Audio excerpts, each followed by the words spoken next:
বৈষম্য বিরোধী ছাত্র আন্দোলনের সময় রাজধানীর গুলশান থানায় দায়ের করা একটি হত্যা মামলার বাদী নিজেই স্বীকার করেছেন এজাহারভুক্ত অধিকাংশ আসামিকে তিনি চেনেন না। এজাহারভুক্ত ৩ জন ভুক্তভোগী মামলা থেকে তাদের নাম তুলে নিতে বাদীকে অনুরোধ করেন। বাদী তার নেতার সঙ্গে কথা বলে ৭ দিনের মধ্যে বিষয়টি ফাইসালা করবেন বলে ভুক্তভোগীদের কথা দেন। ৭ দিন পর ভুক্তভোগীরা যোগাযোগ করেন মামলার সেই বাদীর সঙ্গে। বাদীর এবার সাফ জবাব, মামলা থেকে নাম তুলে নেবে, কিন্তু বিনিময়ে দিতে হবে ৬ কোটি টাকা, অন্যথায় মামলা থেকে নাম বাদ দেয়া হবে না। জুলাই বিপ্লবের পর মামলা বাণিজ্যে এটি একটি উদাহরণ।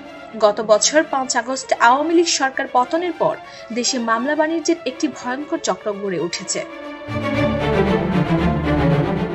জুলাই আগস্টে ছাত্র জনতার অভ্যুত্থানে হত্যাকাণ্ডের ঘটনায় দেশ জুড়ে এ পর্যন্ত হওয়া ঢালাও মামলায় বেশিরভাগ ক্ষেত্রে ঘটনা সম্পর্কে আসামিদের সিংহভাগ কিছুই জানেন না। বাদী চেনেন না আসামিকে, আসামিরাও চেনেন না বাদীকে। কোনো কোনো ক্ষেত্রে দেখা গেছে বাদী নিজেও ঘটনা সম্পর্কে কিছুই জানেন না। সম্পূর্ণ মিথ্যা তথ্য দিয়ে দায়ের করা মামলা থেকে আসামিদের নাম কেটে দিতে মামলাবাদ চক্রের সদস্যরা দাবি করছে লাখ থেকে কোটি টাকা পর্যন্ত।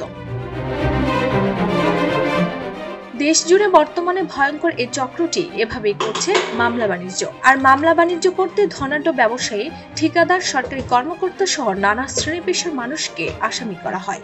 অনুসন্ধানে জানা গেছে ভয়ঙ্কর এই চক্রের সঙ্গে পুলিশেরও একটি অংশ জড়িত রয়েছে।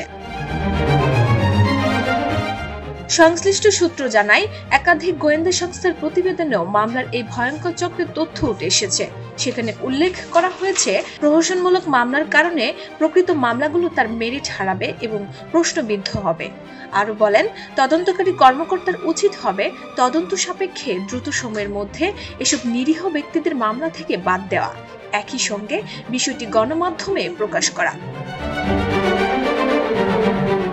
ডেস্ক রিপোর্ট, ভোরের পাতা।